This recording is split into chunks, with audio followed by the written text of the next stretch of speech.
Hello, everyone. Today we are back with another episode of the Bear Pod podcast. I'm gonna be straight with you. Today is not my day.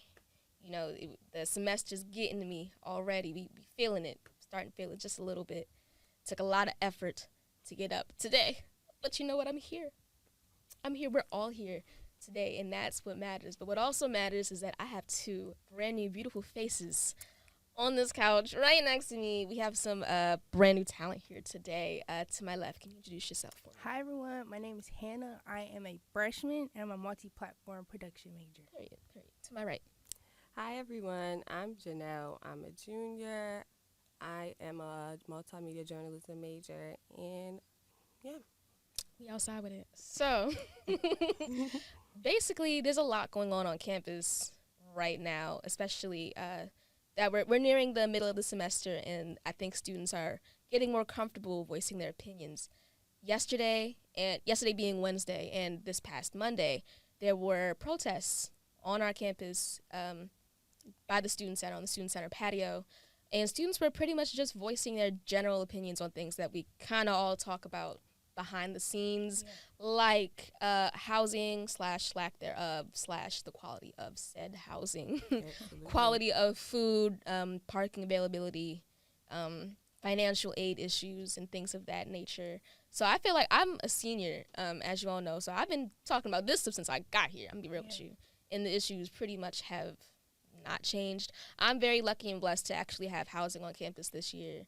I didn't actually have any problems getting my housing, which is rare. That didn't happen to me the year before or the year before that.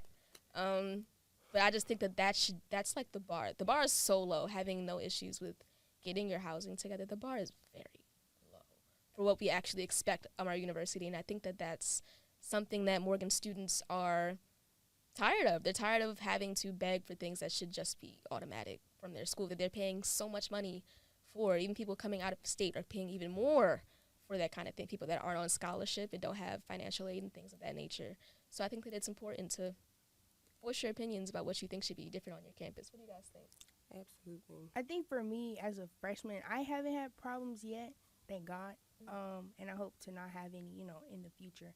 But I think people around me, like you said, like obviously have voiced their opinions, so I definitely think it's a problem, and I'm glad people are speaking on it so they actually can see that, people are struggling out here. So, yeah. Absolutely, I agree. I'm a junior, so I've been here for the past 3 years, and I kind of had a different experience from everybody because I'm a commuter. I only live like 20 minutes away, so it's nothing for me to, drive here. And but I've been in the dorms and I've been in that experience, and I feel like it's like the conditions could be better, and it's like if that's the case, why isn't it an issue that housing is just like every year people are getting their housing the day before school starts. That is an inconvenience for people that have to go that's out of state and coming here. So it's definitely an issue, and it's something that we're going to have to stand on. To work with. And I definitely, people yesterday were talking about toilets exploding in Thurgood and door handles falling off in brand new Thurgood. For people that are like just coming in, there was an old Thurgood, and now there is the new Thurgood, which is why upperclassmen refer to it as new Thurgood, if you didn't know. So it's literally brand spanking new. Yeah. Literally. Why is the toilet exploding? Yeah. Then again, the question could also be what you put in it. I don't know all that much because some stuff can't go. That's besides the point. It shouldn't explode. Girls, I'm being real with you. But on a lighter note, we do love our HBCU. We want to make that clear. We love it, and that's why we hold it accountable. So, going into why we love our HBCU, next week happens to be homecoming, and you should be excited if you're not. I'm going to just be straight with you. Why aren't you? That's literally a crucial part of the HBCU experience. Honestly, I'm being real with you. Besides the day you graduate, all of that, that's what you look forward to at least what I look forward to at my HBCU. So the homecoming lineup dropped last week. There were very, very, very mixed reviews. My statement on the matter, I just won't be attending the concert. How do y'all feel about what's happening? I'm going. Everybody feel how they want to feel about the lineup, but I'm going. We got Sexy Red, so how can I complain? I cannot confirm nor deny that I'm going yet. I honestly haven't even thought about it. Really? I mean, obviously, I'm gonna go for like the experience. Like you said, I don't know if I'm gonna go to the concert, but like the events and stuff, especially like with Oh, alumni and stuff coming absolutely. back. Yeah. I'm down for all of that. I'm going to events I've never gone to before. So every year, I pretty much try to get to everything. The one thing I haven't gone to, though, is Coronation, where all the Yeah, I wanna go Mr. to that, yeah. and Mrs. come. I want to try and see what it's like. I've never been, and I didn't really think too much about it. I'm like, it's my last year.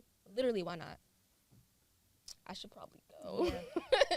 But getting into more so the HBCU experience, like we were saying, homecoming is a part of the experience. Absolutely. But in general, we say the HBCU experience, but that's different for literally everybody. Yeah. Literally everybody. My experience is not like yours, and yours is not like mine. Mine's not like yours.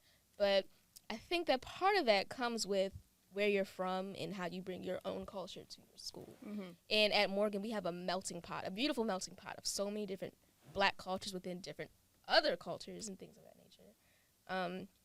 I'm from Baltimore. Where you from? You already know. You said the 410. You said the 443. No. Where you from? I'm from Detroit, Michigan. A little far Hey, out. A Mile. little Big- far big out. 313. Every time I hear Detroit, I think of 8 Mile. I don't know why. Everyone says that. Like my English teacher's like, so you live on 8 Mile? Oh my god. I, It's like, what? that's I We don't. don't know. I didn't have anything that I necessarily connected Detroit to. I just I mean, Detroit's the Detroit, motor Michigan. city, so like the cars you drive, yeah that's definitely yeah huge influence. You know. that makes sense. For me at least, I don't know. So I didn't even really understand what Morgan State, let alone a HBCU, was until, I'm gonna be honest, middle school. Mm-hmm. I agree. My first experience with Morgan, I was in a band class in my middle school, sorry. And she was like, my teacher was like, we gotta go to Morgan. I want y'all to be exposed to Morgan State culture. Since this is a band class, Morgan State's band every year in December used to put on like a band show performance. And so she took us to that, and I was completely blown away. They were playing R&B music and rap and remixing it with their instruments. I thought it was Yeah. beautiful. I thought it was amazing. And I was like, this is what HBCUs do? Okay. So I put it in the back of my head for, I don't know, 6 years or something like whatever, you however won't go to long it one. is Yeah. that I might think about it. Even my first choice was PWI. Sorry. But I'm here now, right? But I'm here now, right? I didn't choose That's it. all that matters. I didn't choose it. But I knew Morgan State was in Baltimore. I really didn't have much of a desire to go out of state. And so pretty much I can go home when I want, which people don't have the flexibility to do. Me. I don't know what, I literally don't know what I would do if I could not go home once a month, twice a month, Yeah. something like that. How do you feel being from out of state coming here? For me, so I have family close, like an hour away. So I'm like totally by myself, but I'm still like every day, you know, I'm here. But I think for me personally, it's been a good experience. Like obviously I miss home, but it's not like, oh my gosh, I need to be home. I mean, obviously I miss the food and stuff, like, you know. But other than that, like I'm definitely getting used to the culture here and how like everyone, I guess, works and that type of stuff. So that's probably been like my biggest thing so far. But I mean, that makes sense. How do you feel? That's- Since you like me. You from That's here. interesting because I was the same way. Like, I knew that I was not leaving home. I ain't gonna lie. Like, I knew, like, of course, you know, when you are academic in high school, you get all these offers from PWIs, and it's kind of like, be tempting because that money, you know, but it's just like I wanted to stay home, and I definitely wanted to go to HBCU. And Morgan State, it was just like, it was a quick process. You know, I had, you know, my things going on. So it was just like, yep. This Oh, my see, home. that's where we differ. My process was not any. It was literally anything but quick for me. yeah. I think I applied. Oh, dang, high school was a minute ago. Wow. I applied back in, I think, November. Didn't get my official you got in until like almost April. Dang. On top of that, they kept going back and forth with like making sure my SAT scores got in and all that. Cause I retook them. Crazy. I retook the SATs a couple times. I remember, and so they had to get my new scores. It was a lot, but I'm here. Yeah. I'm here, and I'm glad that I'm here. But I do think that the bottom line is that everybody's experience here is going to be different, but we should have a unifying kind of culture to where no Yeah, matter where you're from, absolutely. you're accepted as a Morgan State bear.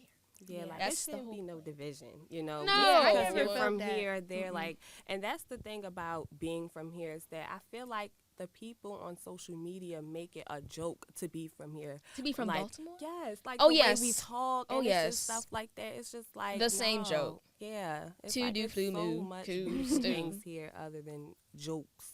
Yeah. That's all I feel. Literally, it's more than jokes. It's more than just bang bang shoot shoot. There's more to my city than that. I'm sorry. Yeah. We got a whole I know culture. y'all wanted to like stay here, but I think for me, like being in Detroit, there's no like HBCUs in Michigan, Yeah. so I think that also influenced me to leave. Now, if I lived somewhere where there was HBCU, I can't say that I would leave or stay because obviously I wanted to go to On HBCU. top of that, so. That's a good point. Every Yeah, that's a HBCU good is different. We not Mhm. like Howard. Howard's not like Hampton. Especially that Oh device. Lord, you not like Coppin. Yeah. Not like Coppin at all. Let's be serious. Best HBCU in Maryland, be right here. I'm just gonna be fair with you. Sorry. But even with that, there's a culture within HBCUs, or we can talk about other HBCUs. But let a PWI student has something to say about a different HBCUs, and it's like, Yeah. I don't really go for that. But I think that that's what happens when there's so many layers to a culture. And I think that it's kind of beautiful. I think it's a great thing to have such pride in where you come from originally and your school, which unifies you with other students. Other students, yeah. And as HBCU students, I think that is part of the culture as a whole. So I agree. So who is like? I have a question. So what's like? I guess like if like your friends or whatever. Like where are they from? Like are they from here or like have you met someone like out of the country? jeez. Never out of the country. Pretty much everybody I know is literally from PG County, Maryland, which I Really? find so Yeah. crazy. There's so many PG heads up here, and apparently, according to my folks, that's always been a thing. Like Really? people from PG coming up here. My dad went to UMBC. That's a local college here. It's PWI, but he went to it, and he was like, "Yeah, back in the '90s, everyone says, oh yeah, I'm from PG, I'm from PG, I'm from PG." I was like, "That's so." It's so And I don't weird. really get it. I don't get why. Because Mhm. I was like, is it the same thing down there? Like, are there a lot of Baltimore heads in PG? I Yeah. just don't know. It's weird. I feel like for me, your question was, what was your question again? Like people in your circle. Like where are they from mainly? Yeah, like a lot of, I think that's another thing too that made me stay here was that I did not want to leave my friends. Like I have childhood friends from like, I think since I was in Pampers, and it was like, I wanted to stay home. And my friends that I met here, it's a lot of PG County heads. I met a lot of people from Detroit. I met a lot of people from like Memphis. Like I met like people from everywhere Memphis, here. Cali, It's I've a seen some lot. Cali Cali heads. Crazy, is yeah. crazy because Yeah. you know they don't have HBCUs, you know, on that side of so it's like that's This why has they gotta be a culture all they shock. all Yeah. migrate here. It's like everybody just migrate here. So that's why, because that's how it is on TikTok. Like I feel like Morgan is like this so popular school. Like I always see something about Morgan. Like it'd be crazy. Yeah, for me, honestly, I knew I wanted to still, be in Maryland. I didn't necessarily want to go as far as Bowie or Eastern Shore. Mm-hmm. But I live 30 minutes away from here. So I was like, it's close enough to where I can get home in a pinch. But it's also It's far enough to where I'm not like Yeah. down the street from my house. Like that's not what there's some universities close. There's like Stevenson University closer to me. I was not going to Stevenson University. Yeah. I don't know. But I don't know. I just feel it was a good balance of getting out of my comfort zone, but also staying in it. If that Mhm. makes sense. I'm not, branching out too far. Now, grad school might be agree. different. I'm not debating going to grad school for production, deciding on where that might take place. Do you want to leave or you want to stay? Yeah, but I want to stay at HBCU. I'm just Right. deciding Okay. what HBCU To that go might to. be. Yeah. I think for me, my circle's like Philly, Mhm. Boston, like Mass area, and Baltimore City. Yeah. I'm sorry if y'all can hear that outside. Oh. It's It's always some a little construction in something. Morgan State. that's a bite. What is that? What is that? And then, by the way, You need to get that checked. It's been construction since my freshman year of college. Like, Really? it's constant construction on Morgan State campus. There was It's only like one year where I was here where there was none. So literally all construction. It's just like, bruh. We How have long y'all whole think it's going? summers. allegedly, reporting from the spokesman, they reported that the construction on the main, quad should be done in the spring. I can't tell you about nothing else, but allegedly, apparently, it's Yeah, reported 'cause by they Morgan State gotta do spokesman. something because this. please. Like, I want to enjoy my The campus, HBCU yeah. and my campus like how I did my first semester. It's like now it's like I can barely have to walk. It's just confusing. Like, it's very confusing. It is, but hey, that's Morgan State for you. What's not confusing here? But I love That it is true. regardless, and I love my HBCU, and you should too. And that's the thing. We talk so. It's like I love it, but it's definitely some changes that need to be happen. Like, has to. But that's part of the experience, and I'm all here for it. I'm gonna be honest with you.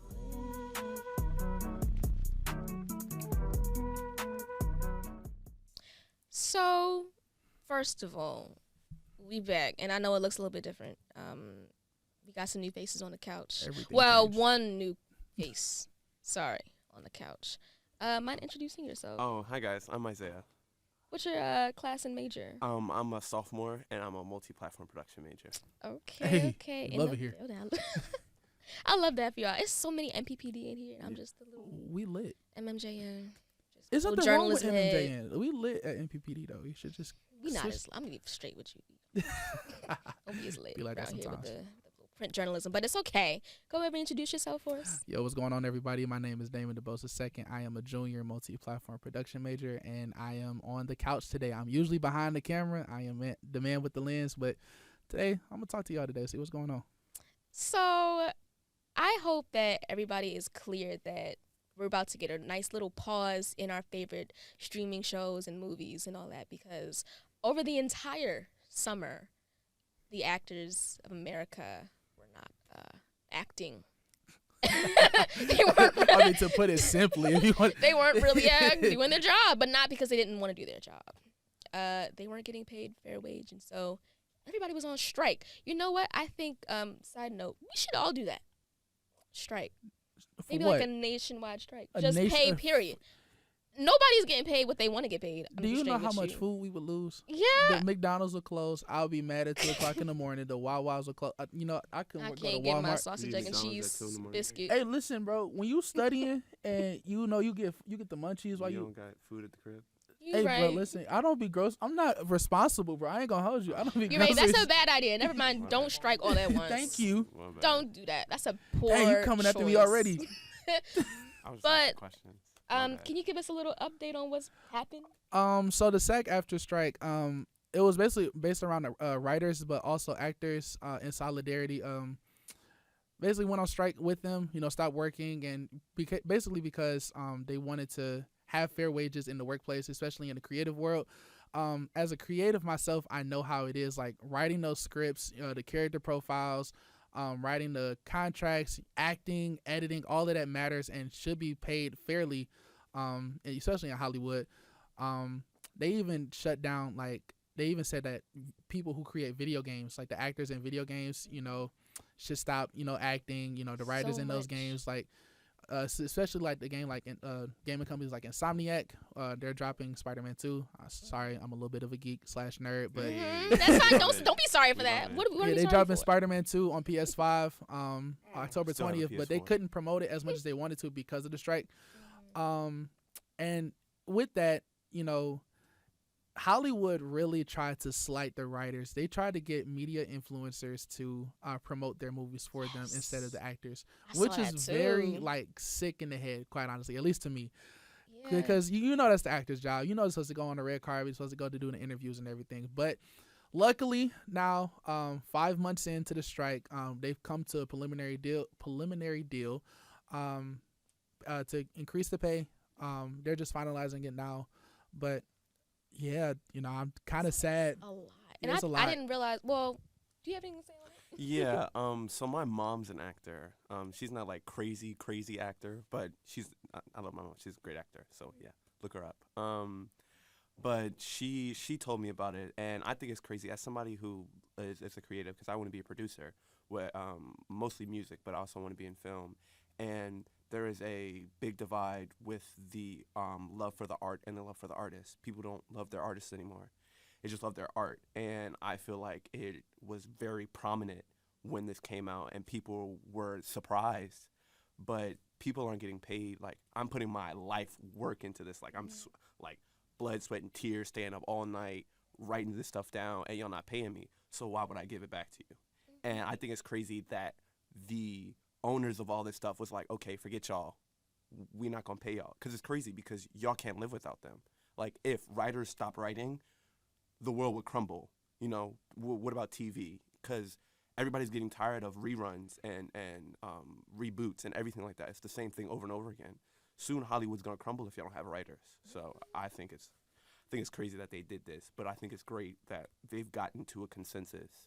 And unfortunately, it took a while, but it hasn't gone longer. So that's good. Yeah, I mean, I think what was interesting that I observed when this was all going on, or while this is currently going on, is that big actors and big performers in the industry coming out and getting photographed and posted all over social media for it, they're kind of what's helping get the traction and attention on everything and helping things move when that should not necessarily be the case. Just because, you know, Quinta Brunson is outside, you know, love her to death, by the way. I'm a stan. But just because she was out there doing her thing does not mean, oh, we got to pay attention now because she said something and she's huge and making us money. That's not how that works. Everyone's voices should be heard, period, across the board. I do have a question. You know, after, I would say, 2019, when Endgame dropped, probably one of the biggest movies of our generation, probably in the world, honestly. Do you feel like there's been a decline in the quality of movies and TV shows that's been coming out? We talking about film period or MCU? Period. Marvel Cinematic Obviously, the MCU has declined. We're not going to even talk about Phase 4, 5, and 6, but different episode. But like in film period, because like I think everybody has become desensitized to just art and film in itself, has and really just been focusing on, you know, the story continuity, or are all these films connected, or you know, are the actors, you know, how can I put this, everything's trying to be connected. It's a cookie cutter type story, and they're bringing in a whole bunch of cameos from movies that they did, like in Star Wars, like a whole cinematic universe, but in like Star Wars and the new shows, they're bringing back actors from the prequels and whatnot, just to, you know, get more basically doing a whole bunch of fan service. So that is nostalgia. They're feeding off of nostalgia of people. Yeah. From a little bit older than us, but Right. also our generation, feeding off people that we saw, I don't know, 15 years ago, coming back and returning from their shows and whatever into film. And I think that lack of originality is what's causing all this trouble. But also, a couple movies that came out this past summer that were received well by the public, like Oppenheimer and Barbie, because they stood out. You didn't have to like it, but you can't deny that, at least right now, they kind of stood out. They were a little bit different than what you'd been seeing in cinema and movies lately. And so, I mean, I personally, I wouldn't say I loved Oppenheimer. I thought it was a brother, this guy stinks. It was an interesting story, but I didn't love it. I wasn't like blown away by it. So I might get it. I'm sorry, I might get it. Go ahead, bro. Go ahead. I actually watched a movie on that. I mean, not a movie, a video on it. So movies used to be called blockbusters. Facts. And blockbusters were called blockbusters because people used to have people around the block waiting for the movies. Yeah. And movies, there used to be like 2 or 3 movies a year. Movies used to come out rarely. Now you have 4 movies coming out in 1 month. So it's crazy the amount of movies that are coming out. There's also a decline in the amount of stuff that you've seen. I haven't gone to the movies in months. And it's like, you know, why would I go to the movies if all this stuff is coming out and it's just going to come on streaming service? I might as well wait. There's nothing like super exciting like, oh my gosh, I got to get in here. And if it is, then I'm broke and I don't have the money for it. But I think, and I think it's also originality. I think Oppenheimer and Barbie went crazy because they were originals. Everything we've seen so far, other than Spider-Man Into the Spider-Verse and the newer one that came out, because that went crazy because it was also an original. Originals are big, but when they keep boosting, what's it called, reboots and reruns and stuff like that, it feeds their pockets because people gonna watch it anyway. It's, you know, nostalgia. It's like, oh, I might as well, but it's not good. So it's a business. I would say, especially with the recent Flash movie that came out, they had I didn't watch that. They had Michael Keaton. Yeah, Michael Keaton's Batman come back. Yeah. And, you know, I didn't absolutely despise the film, but I didn't love it either. I didn't hate it like everybody else hated it. Me, But I was kind of indifferent to it, and I feel like part of that is because you're trying to be like, oh my gosh, wow. After you maybe do that with Endgame and Infinity War and all that, it's not gonna hit the same. I'm sorry. me personally, I love the Flash. I love the Flash. It was a solidified story, from point A to point B. You know, it was a good story, I would agree. a good plot. It didn't do anything too much for the cinematic universe, and I think that's the problem that everybody is having. And also, the effects. Don't get me wrong, they were terrible. The babies. The babies, his running, they were terrible. I'm not going to knock that. But you also had to understand they were making this movie on and off during the pandemic, along with Ezra Miller's allegations of him just being an indecent human being. Yeah, plenty of them. Which going into it didn't really help me trying to separate the art from the artist. I That feel was that. a little bit different. I mean, harder to do. I didn't hate the movie. I was just like, it wasn't bad. I Wasn't feel the that. worst of the DC cinematic universe, however you want to call it. Whatever they call it these days, I don't know. It's completely different. But so, what are you excited since things are coming to a close? We think with the actor strike. What are you excited to get back into production that was not in production because of the actor strike? I'm not sure. I'm a big TV show guy. I watch whatever sparks my interest. There haven't been any like crazy movies that like it's like, oh, I gotta watch this. I don't think there was anything in production that I wanted to see that's not in production anymore. But I do love film. I have a crazy love for film because I grew up on it. But I don't think I have anything. For me, I wouldn't even call it excited to see. It's just interesting that it's going to be start filming again. What's the show? Euphoria allegedly can start soon. 2026. They said 2025 first. There's so much going on with that cast. Period. We unfortunately lost an actor from that show this past summer. Unfortunately, Angus Cloud passed away. Unfortunately, yeah, but I don't know. Even with that, everybody's getting older. Everyone's aging. These supposed to be high school kids, so Yeah, that's true. allegedly, what are you going to do with that story? How are you going to rewrite it to make sense? Some actors aren't returning for the show for different reasons. So I would be excited if everything was perfect. I'd Right. be excited to, because that needs to be finished. That story, they need to wrap that up. What about you? I'm excited for. I'm always a superhero head, so Deadpool 3. I'm happy that Hugh Jackman is coming back. To do Wolverine again. I'm excited for Stranger Things season 5, the final season, Wrap it coming up. back to Netflix. That's a good show, top tier. And then also, if the pay is good and everything works out completely well, I'm excited for the new original like movies that's gonna come out because I miss being in the early 2000s and watching previews and not worrying about a cinematic universe or is anything connected, just watching a good movie, an experience in the movie theater. So I'm excited for new and original action movies, psychiatric films, like even with back in 2018 The Joker, as much as that was a Great Batman film. villain movie, that was just a beautiful That was a beautiful film. Great film. executed film in itself. So I would love to see more of that and everything. So yeah, that's what I'm excited for mostly. So I'm just excited to get back in the theater, period, and get some new streaming shows to watch. But that concludes our episode for today of the Bear Pod podcast, and we hope that you enjoyed. And tune in next time for our next episode.